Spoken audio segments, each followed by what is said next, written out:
Good evening, everyone. Thank you for joining us tonight. It is an honor and pleasure to introduce Dr. Deborah Asaya. She's an associate professor of medicine at McGill University and director of the Interstitial Lung Disease Clinic. As a clinician and scientist, her research is inspired by the patients she cares for and focuses on understanding and addressing gender and racial disparities in interstitial lung disease. Using outcomes research and large data registries, she aims to advance equitable and personalized treatment approaches. With a special interest in autoimmune-related disease, her current work also explores innovative methods to assess lung function and improve disease monitoring and patient outcomes. We also have Dr. Howard M. Lazarus.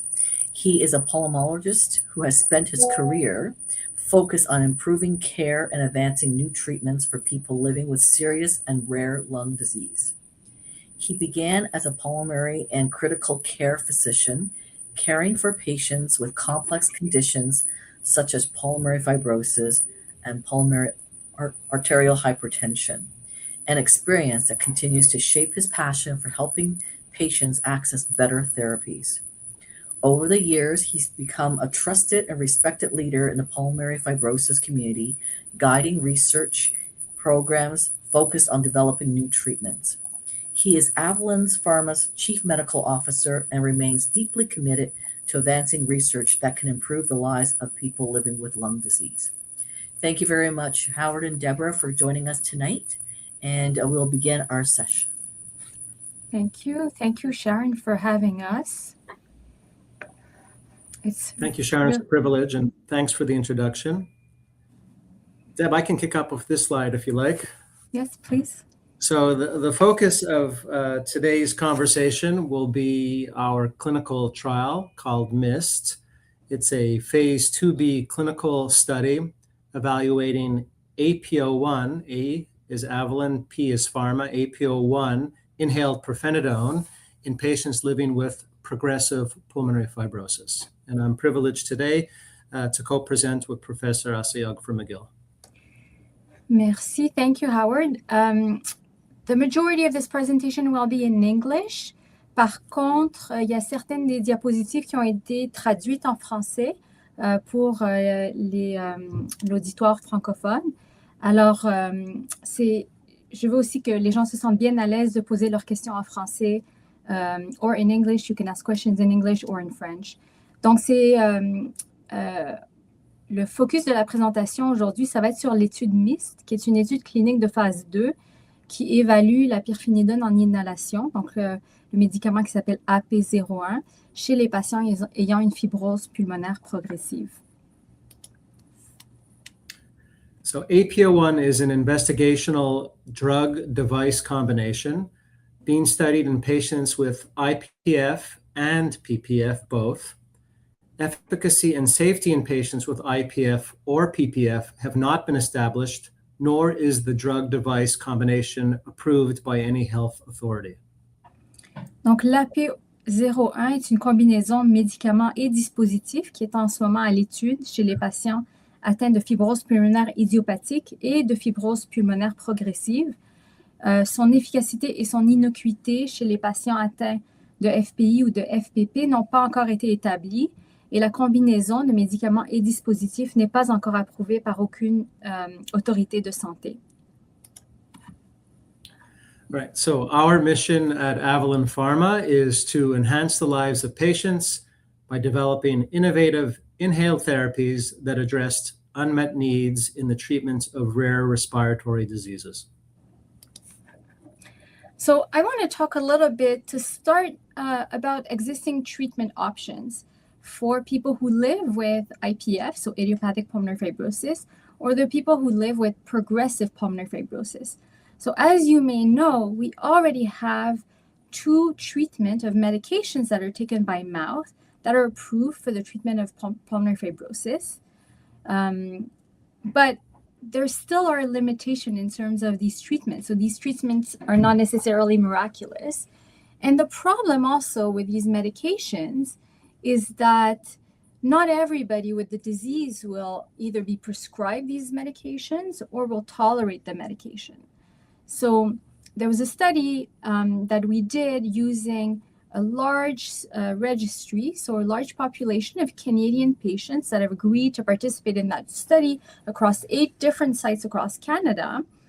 And what we looked at is we looked at how many of these people with any kind of pulmonary fibrosis or interstitial lung disease were actually prescribed treatment for their IPF or their PPF within the first 3 years of their diagnosis. And actually, we found that about half, maybe a little bit more than half of the patients were prescribed medications for their disease. And that may be for many reasons. We don't really know the reasons because we didn't look specifically in detail at each of these patients and why they were prescribed medication. But some of the reason may be that the participants or the patients may experience side effects that can be challenging to tolerate. And so may not even start the medication, or once they start the medication, they may not persist and continue to take the medication. Medications taken by mouth in general tend to have more side effects because it really circulates across the whole body. Some of the most common side effects of the medications that we currently have are going to be stomach issues, so nausea, sometimes vomiting. There can be some diarrhea, some weight loss, some loss of appetite, and in some cases there can be rashes, especially in the sun. And so there's still a need to look for other medications, other options that could be more tolerable for our patients, easier to continue to take, and effective in slowing down the disease. So I want to talk a little bit about what is progressive pulmonary fibrosis. So we talk about pulmonary fibrosis, and most of you will know what it is. So it really falls under the umbrella or the classification of a group of disease called interstitial lung diseases. These interstitial lung disease can be very inflammatory, so they can lead to a lot of inflammation in the lung, but they can also lead to fibrosis, which is essentially scarring of the lung tissue. Now, not all of the diseases that have fibrosis or scar tissue will actually progress or worsen over time, but a majority, or about 50% of those diseases, if you follow the patients for long enough, the disease gets worse, the fibrosis worsens over time. So we used to think that pulmonary fibrosis and ILD was a fairly rare disease.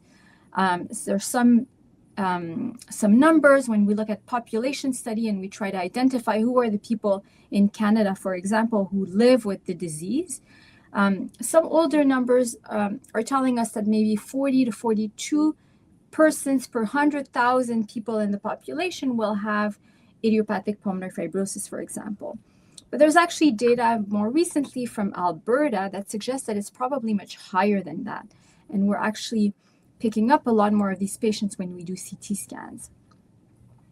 And what we know also from the large Canadian registry that I mentioned earlier is that if we follow patients, so if the patients come back for visits in their clinic and repeat their testing, and we look at, is the disease getting better or getting worse? Well, actually, in our Canadian data, we find that about half of the patients show progression, meaning worsening, within 2 years of diagnosis. And this progression of the disease actually can be seen with most types of interstitial lung disease. So we're not just talking about IPF or idiopathic pulmonary fibrosis, but we're talking also about other diagnoses like autoimmune-related lung fibrosis or hypersensitivity pneumonitis, or those other diagnoses that you may know about. All of these have the potential to get worse over time. So how do we know? How do we know that the patient is progressing? How do we know that there's a worsening of the disease? Well, we like to do a sort of a thorough assessment of our patients when they come to our clinics, as you may know. And we look first at, how is the patient feeling? Are they feeling worse? Are they more short of breath on exertion? Are there things that they used to be able to do last year or the year before that they're no longer able to do because they're just too short of breath on effort now, or have too much fatigue on effort, or the cough is getting worse, or they have more recurrent infections in the chest, for example. So symptoms are very important for the clinician to be able to identify if there's progression or not. We also look at imaging, meaning scans, where we actually look at multiple images of the lung tissue, and we compare it to the previous scans, and the radiologists help us determine if the scarring, the fibrosis is getting worse over time on scan. And finally, the other big piece of the puzzle is actually lung function testing. So you may know that when you go see your pulmonologist or your respirologist, they'll do some breathing tests, and we actually look at the numbers. We look at the volume, the capacity of the lung, and we compare it to the previous 6 months, the previous 12 months, and so on, to see is the capacity of the lung getting worse over time. And looking at this globally really helps us to identify the patients who have progression of their pulmonary fibrosis.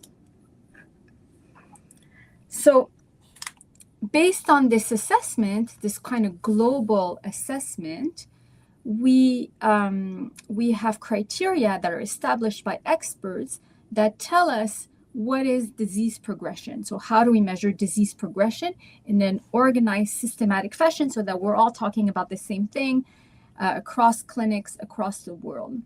So we're looking at we're looking at the decline in lung function and breathing tests, specifically at a measure that's called the forced vital capacity.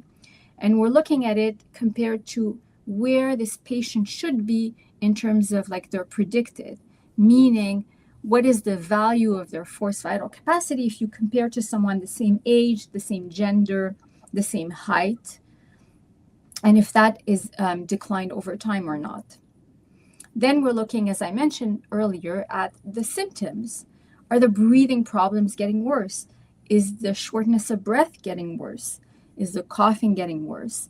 And if this shortness of breath is getting worse or the cough is getting worse, and we can't find another reason, like there's no infection, there's no pneumonia, there's no heart problem, then we really attribute it to the disease in the lung that's getting worse.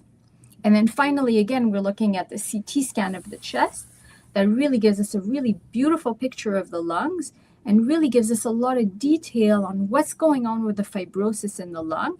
And we're able to compare over time if the fibrosis is worse, if there's more scar tissue in the lung by comparing the CT scans over time. So these are the three ways that we measure disease progression and therefore able to identify that the pulmonary fibrosis is progressive.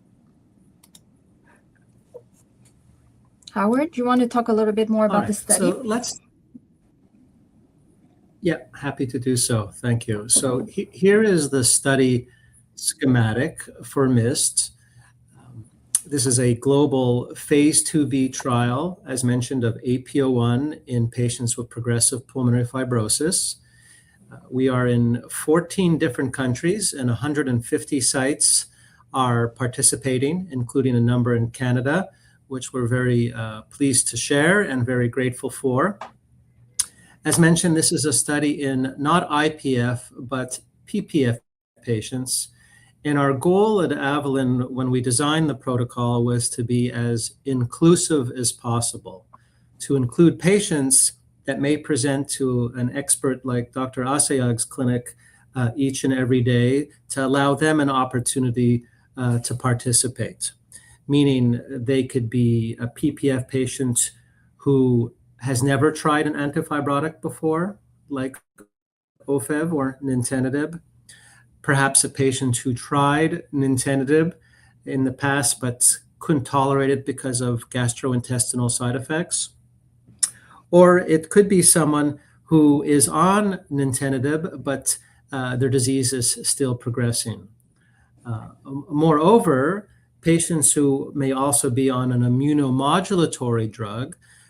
There are a variety of medicines that are commonly prescribed for PPF, like mycophenolate or steroids, for example. Patients on those medicines could also participate in the study. All of these patients are eligible, provided they truly have evidence of disease progression. So within the months prior to being evaluated for the study, symptoms are worse, or CT scans show worsening, or most importantly, their lung function tests show deterioration in the forced vital capacity, they're eligible to participate.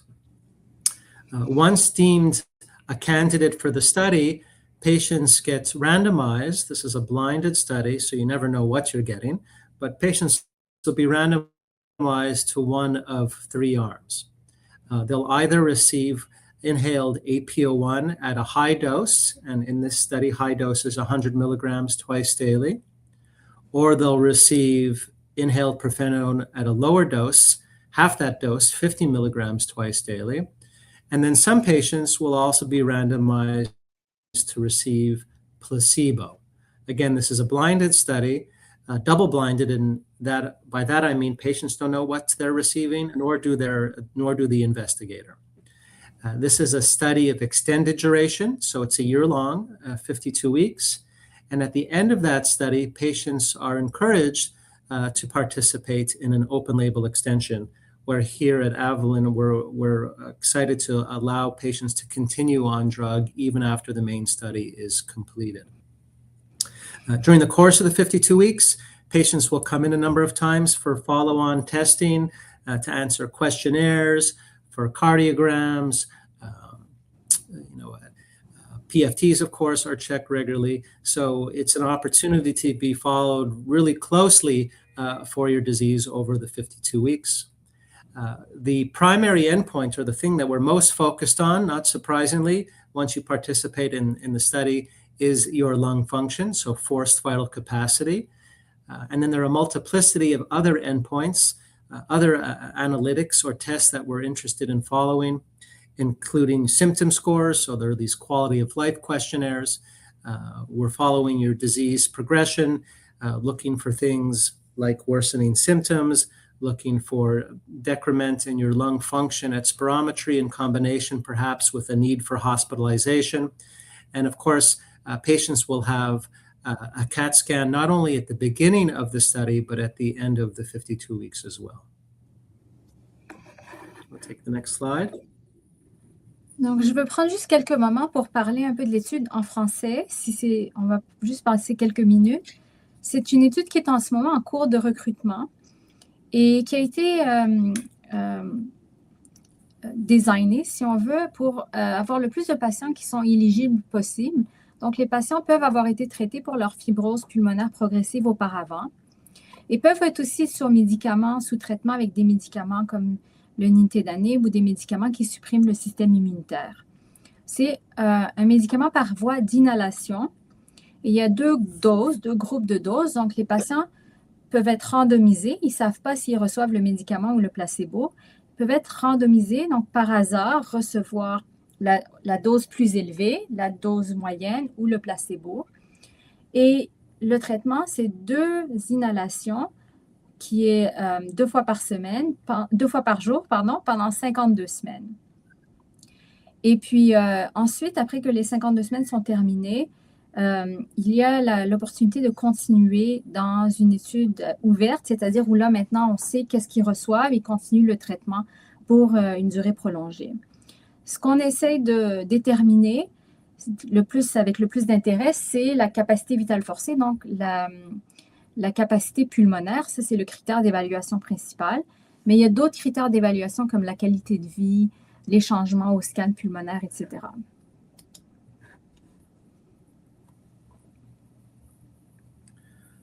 All right. On this slide, I want to introduce you to the device that we're using in the study. As is obvious at this point, this is not a pill that patients are taking twice a day, but a nebulizer treatment, an inhalation taken twice daily. The design was really pursued with patient comfort in mind. This device generates a very fine mist, and it's easy to administer.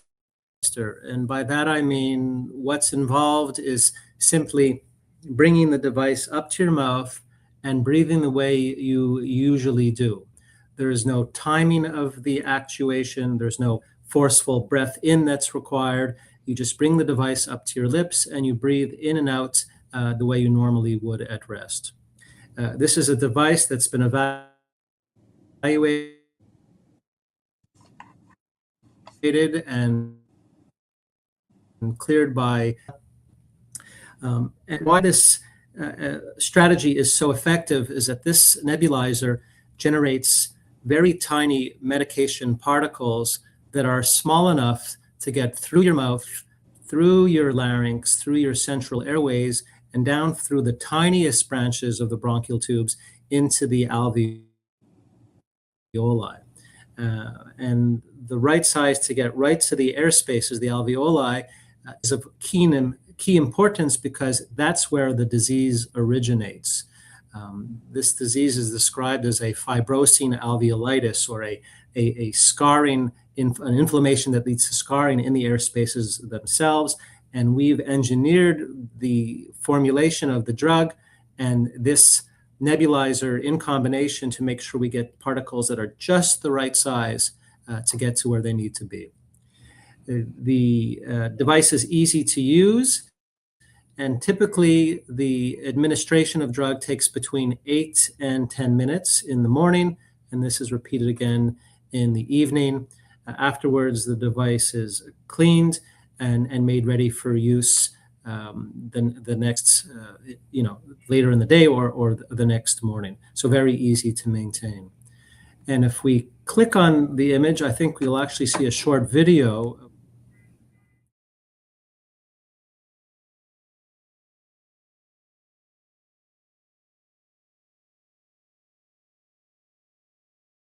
So more about the study. Again, this is a PPF study. It's of 1 year duration, followed by the open label extension. I talked about the follow-on visits. There are a total of 12 during the course of the trial. And this is a global study at over 150 sites. And these are the many countries where the study sites are located. And you could see at the top of the list, of course, is Canada. We'll take the next slide. So to be eligible to participate, you have to be an adult over the age. Oh, Deb, you want to speak to this? So to be able to participate, the patients have to be at least 18 years of age, so be an adult. So this is not eligible for children. And what's critical is there must be sign that the lung disease has already progressed to be eligible for this study. So we're looking back for 2 years, and we're looking at whether the disease has worsened over the previous 2 years before the screening visit, so the initial visit where we look at whether the patient is eligible or not. And then this has clear definitions, so this could include one or more of the criteria. So either a drop of 10% in the measure that we're interested in, which is the forced vital capacity, which is a key measure on the pulmonary function test or the breathing test. There can be a more moderate progression or worsening in lung function of 5 to 10 years, as long as it's associated with worsening of symptoms or worsening on the CT scan, so that shows that the disease has progressed. And then the third criteria would be a worsening in the breathing symptoms and on imaging, showing that disease is getting worse over time. So even if the lung function or the breathing tests have not changed, if the patient within the previous 2 years have had worsening symptoms, worsening shortness of breath, and worsening CT scan, then that's considered to be significant progression and they would be eligible for this study. So the patient, in order to be able to participate in the study, could not be currently on oral pirfenidone, as this is an inhaled pirfenidone medication. We don't want the patients who are already taking the medication, and they can't be on oral pirfenidone at any time during this study. They also cannot be participating in any other clinical study or trial where there's another therapy under investigation. But other than that, nintedanib is allowed, and then other medications such as immune suppressive medications are allowed in the study.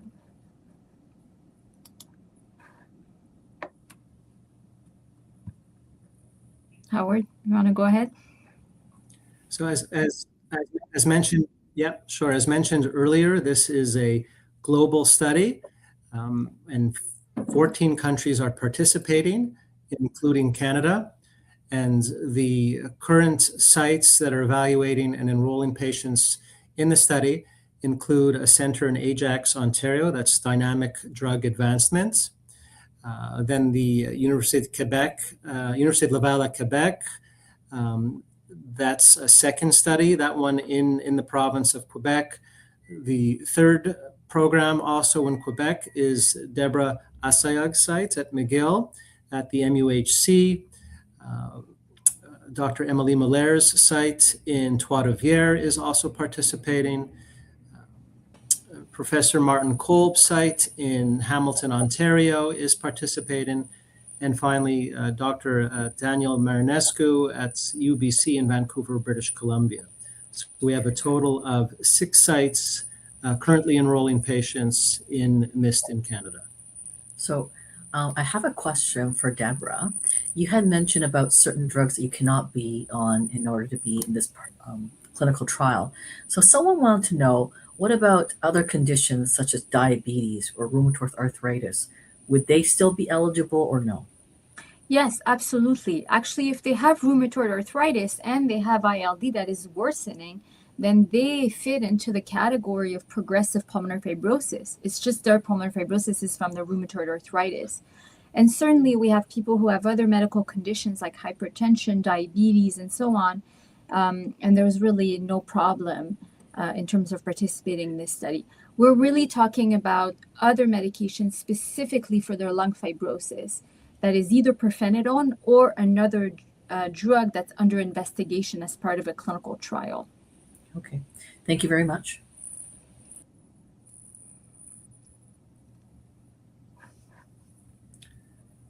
Want to mention that the MIST study, there's been quite a bit of interest from patients and expert providers, and the study is enrolling nicely. The expectation is fully enrolled in the near future. So if you have interest in learning more, if you have interest in being considered as a candidate for the study, I'd encourage you to reach out to your pulmonologist in a timely fashion. To learn more about the study, you can either click on the QR code here, visit us on clinicaltrials.gov.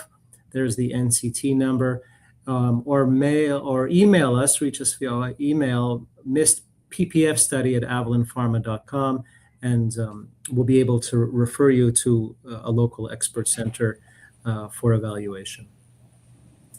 Howard, someone wanted to ask if they were being treated as a patient at the CHUM in Montreal, could they participate in this study?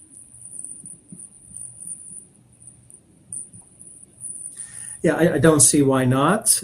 We know the expert providers, the CHUM, and they're part of the greater, not only Quebec, but Canada-wide network.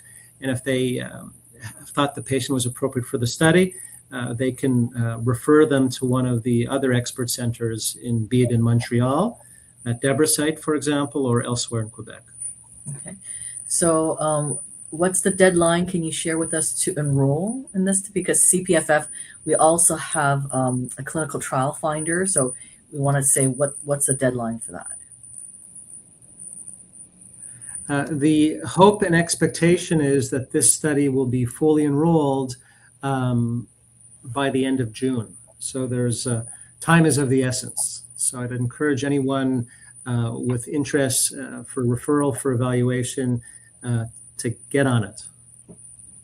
Okay. And then someone want to ask, can you explain why inhaled pirfenidone, the study MIST, might have less side effects than the oral pirfenidone? Yes, sure. That's a great question. For those of you who may not know, the dose of oral pirfenidone is 801 milligrams taken 3 times a day, right? So 2,403 milligrams daily. The doses that are being studied for APO1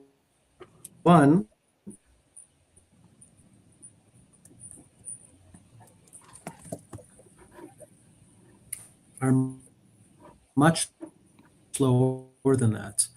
50 milligrams twice daily, so a total dose of 100.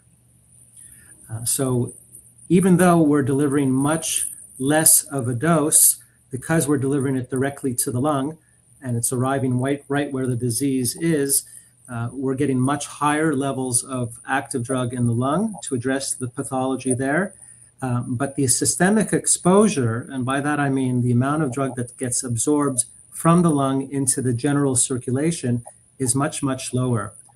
So compared to the oral form, ingested 3 times a day at a much higher dose, when you inhale it at a lower dose, there's a lot less drug that gets into your circulation to, among other things, cause side effects.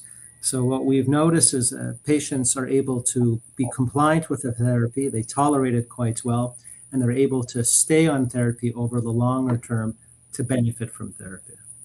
Okay. And can I ask this other question? If they're not close to a center that you just named, all those centers that are conducting these clinical trials, are they still able to participate? Like, is there a way to get them to your clinic? Because there's only 12 visits, right, in the whole year.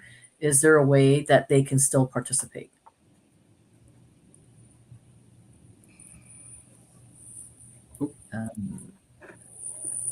Yeah, I mean, patients can come to a study center from, a local address in the same town, or from a neighboring town, or from far away. If they're deemed eligible to participate, we're happy to see them enroll and be where their home is. Obviously, it's challenging to travel long distances to study centers, but patients do it. And when necessary, at Avalyn, we're happy to help subsidize any costs related to travel. And if you have to stay, if you've come a long distance, you need a hotel room for a night, there are opportunities to support those needs as well. So if the patient's deemed eligible and willing to make the journey, we're happy to support and grateful for the interest. Okay. So can we ask you, since this is a phase 2B clinical trial, if this is successful, like when it finishes next year, how long will it be before you launch the phase 3? Yeah, that's a great question. Our interactions with regulatory authorities to date suggest that this will be considered a pivotal trial, meaning equivalent to, because it's large enough and powered appropriately, equivalent to one phase 3 study, but we will have to pursue a second clinical trial in all likelihood. We're starting to plan that at risk, meaning we're confident we'll see positive data, so we're starting to think about and put pen to paper on a protocol for the next trial. And the hope is that would initiate soon after we have positive data from this study. So the study, if it's fully enrolled, say at the end of June, as I suggested earlier, and then it's a 52-week study, that means by end of June 2027, we'll have all the data, evaluate the data, share positive results by the end of the summer 2027, and maybe as early as the autumn, we'll begin recruiting for the phase 3 study. That's an educated guess. Okay. And can you tell us what success factors are you measuring to determine if this clinical trial is a success? Well, the primary endpoint, as mentioned earlier, is the change in forced vital capacity compared to baseline. Enrollment compared to baseline and 2 treatment arms versus placebo. So if patients who, when the results are in and we unblind the data, patients who receive active drug, their loss of forced vital capacity is slower compared to placebo patients, or maybe we even get to see stabilization of their lung function, where patients on placebo clearly continue to deteriorate. Depending on the statistical analyses that we've set up front, if that's all positive, we'll deem that a successful trial. We'll share the results with regulatory authorities and our plans for the next study, and hopefully get 2 thumbs up and we'll move forward. Okay. A patient wants to know, they saw the picture of the nebulizer that you had in your slide, and Yeah. they're saying, like, how realistic have you heard back from the people who participated in your clinical trial? Like, how easy is it to really manage that? Because a couple of people are very concerned about how do they know if they put the right dosage in there to MIST it? How do they know if they cleaned it properly? What happens if they didn't? You know, what challenges there might be. And if they were going to work, if some of them are still working, how can they do this so that no one else know that they're doing it, right? Because, people don't want to know that they have this disease. So how easy is it to travel with that device? So if I may weigh in, because we have a few patients at our site who are participating, so a few of my patients. So how easy is it to use in general? The feedback I've received, and Howard may weigh in a minute, is that it's actually very easy to use. So there's a clear instructions on how to do it. And the medications come pre-packaged in the exact dosage that they need to take and the instructions on how to put it in the machine and so on. And so there's no measuring, there's no worry about am I taking the right dose or not. It already comes pre-packaged for the participant with very clear instruction, and it's shown at the first few visits, how to do it. This has to be done, more or less at the 12-hour mark. So most people who work, I have patients who are enrolled in this trial who work, they do it in the morning before they go to work. They, have their coffee, their breakfast. They do their nebulization while reading the news, for example, for 10 minutes. Clean it. It's, again, very easy to clean with this clear dish soap. And then they do it when they come home. So nobody really at their work needs to know about that. The feedback I've received from my patients is that it's not very time consuming to do. It becomes part of the normal routine. And some of the components also in the device get changed every 2 weeks to ensure that it doesn't get clogged up, that even if the cleaning is not ideal, it still gets changed and you still get the medication delivered. Okay. And what about, so two patients were saying, what about if you have scleroderma or if you have rheumatoid arthritis and your hands aren't always flexible or dexterous? So will that be a problem, or is that something you've been able to figure out for some? Yeah, I'll share. First of all, I'll echo Deb's sentiments around ease of use. We've had similar positive feedback from other sites, not only in Canada, but globally. Also, this is the second clinical trial where patients have had to take APO-1. We have experience in a number of hundred of patients now from another clinical trial too, and compliance rates have been very, very good. Patients' comments about ease of use, practicality of use all the time. We've had very few discontinuations because people don't like using the device. Regards to patients who may have lung disease in association with a connective tissue disorder like rheumatoid arthritis or scleroderma, where they may have arthritic or skin changes that make it challenging. I think it doesn't take much dexterity to administer or to prep the device. You have a little foil that you would rip open. Out comes a little plastic ampule. You twist the top off of it and you just squish it into the device. So I don't think it takes a lot to master that technique. For those people perhaps with more advanced arthritis, the hope is that they would have a care partner at home that could help load the device for them morning and evening. But I think most people tolerate it or able to perform the task quite readily. Okay. Deborah, can you tell us what side effects or tolerability, have patients experience from this?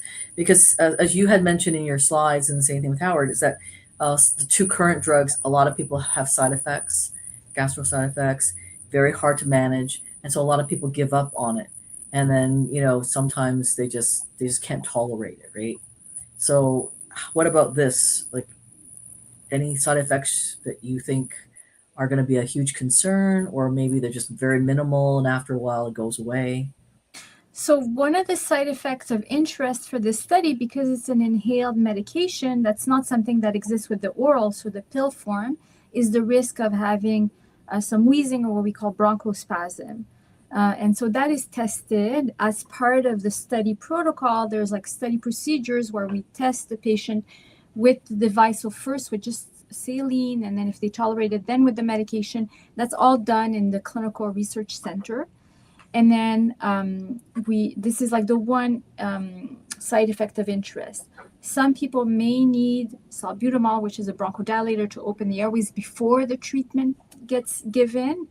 And certainly the study is very interested in these side effects if they come up during the study, and are taking particular interest in recording those. In terms of, maybe Howard will have a bit more experience in the side effects across the different hundreds of patients who've taken it, but my understanding is that some of the patients get a bit of the rash, that the same rash that they get with the oral medication, but it tends to be much more rare and much milder. And I think there's very little in terms of stomach, appetite side effect that we see a lot with the oral medication. Okay. Oh, that's really great. And someone wants to know, if they join this clinical trial study, what's a realistic timeline for patients? I mean, they have 12 visits. Is it a full day? Is it 2 hours? Is it a 4 hour? Like what's involved, so that they can figure out if this is something they would like to participate in? I'm happy to take that question. So there are a couple of visits that are time intensive, a couple where we're doing extra testing to measure safety around inhalations and replicating breathing maneuvers or spirometry to make sure that they're consistent results, so we can trust them in the end. So there are a couple of visits where patients can be there for much of a day, a few hours in the morning, a few hours in the afternoon, but the majority of visits are much shorter than that. They can be in the realm of a couple of hours. Okay. And another person wants to know, if they're part of this clinical trial and they would like to have a family member, like their care partner, to come with them, are they able to? Because a lot of times people are a little nervous, they get tired, they're wondering if somebody can come with them. Of course. And that's encouraged, obviously. Okay. Okay. And I guess another person wants to know that for this drug, I mean, a lot of people feel for the two current drugs, the quality of life is not there. And they're wondering, is at the end of the day, is part of the goal is to make the quality of life better for patients if they were on this medication? Of course, I think that's a goal for any drug developer in any disease, right? That you, if you can't cure the disease or you can't make it better, you slow it enough so ultimately the patient notices and experiences an improvement in their quality of life. So that is a goal of ours. One of the assessments or one of the endpoints in our study is where patients will be answering if you like, a health-related quality of life questionnaire a number of times during the course of the 52 weeks to assess how your symptoms are impacted, how your quality of life is impacted on a study drug. And we're hoping to see, of course, the answers to those questions be in the positive or affirmative, that the study medication is acting favorably in that regard. We do know from a previous study of APO1 in patients with IPF that for patients who received 100 milligrams twice daily, there was a subset of patients that actually had some improvement in their lung function, some improvement in their CAT scan, and for what I like to call the full trifecta, they also had some improvement in their symptoms. We'll see and hope that we see some similar trends in this study, larger study with PPF patients. Okay. I have two more questions. The first one's for Deborah. You had said that people who are on Pirfenidone cannot be in this clinical trial. So this patient wants to know, if they got off of that, and how long did they have to be off of it in order to come into this clinical trial? So that's, to me, there's a two-part answer. So one, what is the diagnosis for which they're on Pirfenidone? So most people right now who are on Pirfenidone by mouth have a diagnosis of IPF. And for this particular phase 2 study, we're not looking at patients with IPF. We're really looking at patients with other forms of pulmonary fibrosis that is worsening or progressing. The second part of this question or answer for me is, how are you doing on the oral pirfenidone? If you've been on oral pirfenidone for 5 years and you're tolerating it and your disease is okay, I don't see why, as a clinician, I would not recommend stopping it. I would say continue it. Forget about the study. Just keep doing what you're doing. It's working for you, right? So I think, like, as a clinician, if you're doing well on pirfenidone, you're tolerating well, your disease is fairly stable, keep going. Don't change a thing. I wouldn't want to rock the boat. Howard may tell us if there's going to be the next phase 3 study, if it's going to be both IPF and PPF. But for this particular study, we're really not looking at patients with IPF. We're looking at patients with PPF.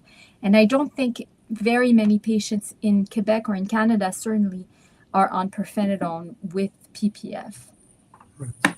Yeah. I want to agree and echo everything that Deborah has just shared. If you are one of those few patients, and there are some who receive what we call off-label pirfenidone for their PPF, my lights just went out here. There's a movement. Okay, well, I'll be in the dark. It's not the first time. If you are one of those patients who are receiving pirfenidone for PPF and your disease is progressing despite compliance and regular use of the pirfenidone, you can stop it and participate in the study, provided you have progressive disease and you've been off of it for 12 weeks. So there's a washout period of 12 weeks. Okay. So then anybody who's been diagnosed recently with this disease, they can participate. They can see if they are eligible to participate in your clinical trial. The last question is, a patient wanted to know if they're a part of this clinical trial and they were doing well, and you finish this phase 2B before you start the phase 3, are they able to stay on this drug treatment? So yeah, there's a if they participate in the study and finish the full 52 weeks and are tolerating study drug well, they're eligible and will be encouraged to participate or enroll in our open label extension study, where everyone gets active drug, and we'll do our best to keep it available for patients until which time it goes through all the requisite studies and gets approved by regulatory authorities and is commercially available. But an open label extension study is a clinical study in and of itself, so that will preclude patients from participating in any other clinical trials. Okay. So if you could go back to the slide that shows the QR code for people who are interested in joining your clinical trial, I encourage everyone to do that and find out if you're eligible because you're interested, and they would then be able to figure out like how to do that and see if you're okay. And then there's also the email that's on the site right now that you can go and email them and ask them questions, and just find out anything you want to ask. I would say ask, and then find out if you're eligible. Was there anything else that you wanted to share, Deborah and Howard, on this? It seems like a really great drug. A lot of people are very excited. I know our community, a lot of people have asked us, how can they get involved? How can they participate? Because as you know, the two current oral drugs, it's very hard for a lot of people to tolerate, right? So to find something that they're able to tolerate, they're able to carry with them, they're able to just be more flexible in the usage. It's really great. And I was just going to say that if anybody wanted to, you could always email info@cpff.ca if you have other questions, and I'll be happy to forward them to Deborah and Howard for them to come back with some answers and then to forward it back to you. So again, I want to thank you both for joining us tonight for this MIST-PPF clinical study. It's been really great, and there's a lot of excitement in our community, and hopefully a lot more people will sign up, because I think you said that the clinical trial date for enrollment ends in June. Is that correct? We're anticipating the study being fully enrolled by the end of June. That's correct. Okay. Well, thank you very much, everyone. Have a great evening,